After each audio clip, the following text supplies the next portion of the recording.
Others' decision to return to the old national anthem has of reactions across the country. Let's get more reactions from public affairs analyst Akin Fatunke. Thank you, sir, for your time. Now, the debate over whether Nigeria should revert to the old national anthem has also explored the potential psychological impact. Now, what do you make of the Reps and Senate move to effect this change? And do you believe that it will effect positive change in the country as the Senate believes?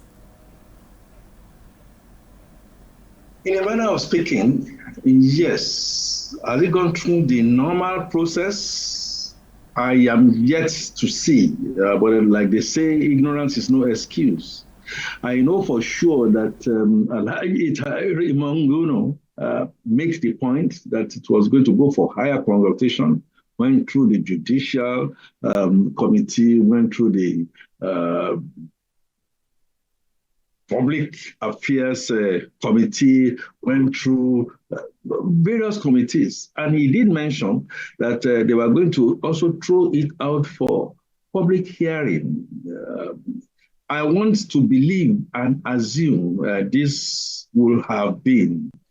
As somebody who has seen both anthems, I like to say even before now, even before the 10th Senate took a decision that they were going to go this way, people have been making the point about our flag being a symbol of unity. The new anthem got into being in 1978, essentially to try and do a benchmark to the Civil War that had just gone by.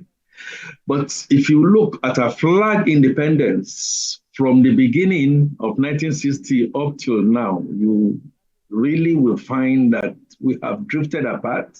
We have allowed tribes and tongues to differ. We have not been a nation, and that Nigeria is indissoluble is still a subject that is raging in different circles. So we have constitution that we say, the 1999 constitution specifically, as amended, that we still say is still not fit for purpose. So people are going at their different levels. Do I think that it's going to bring in harmony, peace? Let's go back to the history.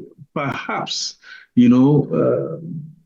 I think it was said that it was composed by Lillian Jane Williams, who lived in Nigeria, in the British expatriates, who lived in Nigeria in 1960. And of course, Frances Brenda composed the music to the anthem. And when Obasanjo came on at his first outing as a military head of state, he got Nigerians to try and see, can we be part of this? Can we be part of that? Again, it's a thing of the mind and of the body to now then say, yes, Nigerians can compose, and Nigeria can do a couple of things.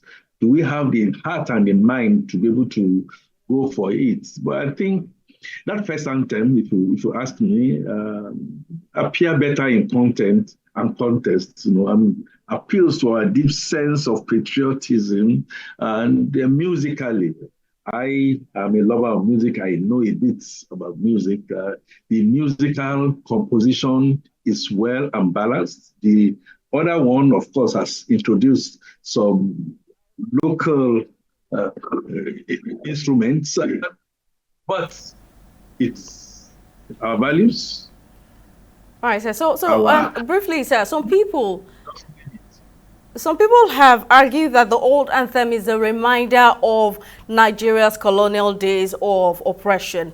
Now, as someone who has, who knows both anthems, do you also share this line of thought? I will say this to you.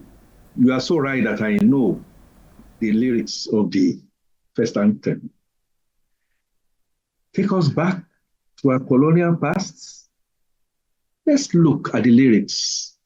The last stanza. It says, "O God of creation, grant this our noble request. Help us to build a nation where no man is oppressed. And so with peace and plenty, and Nigeria may be blessed." What is colonial about that? Look, points remains for me, if it went through the normal process. I also know that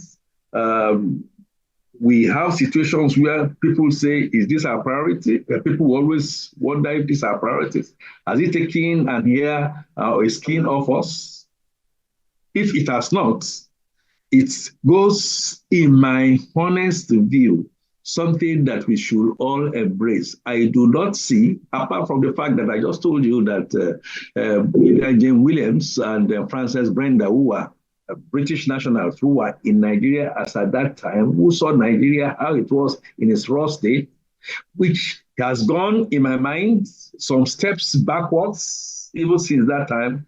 We need to do a bit of a rebuild. I am aware that the Justice Minister and the Attorney General has said that it should go for wide consultation. I want to believe that this is gone for wide consultation. If it's not gone for wide consultation, of course, I expect, as usual, some people might say they want to approach the courts to put it down, but this might be a tough one. Finally, I think perhaps we need to codify this in a way, a manner that we should have specific epochs which this marks. The second national anthem, which Eben Odiase composed, again came on. Nigerians were part of it, and had a bit of a samba musically.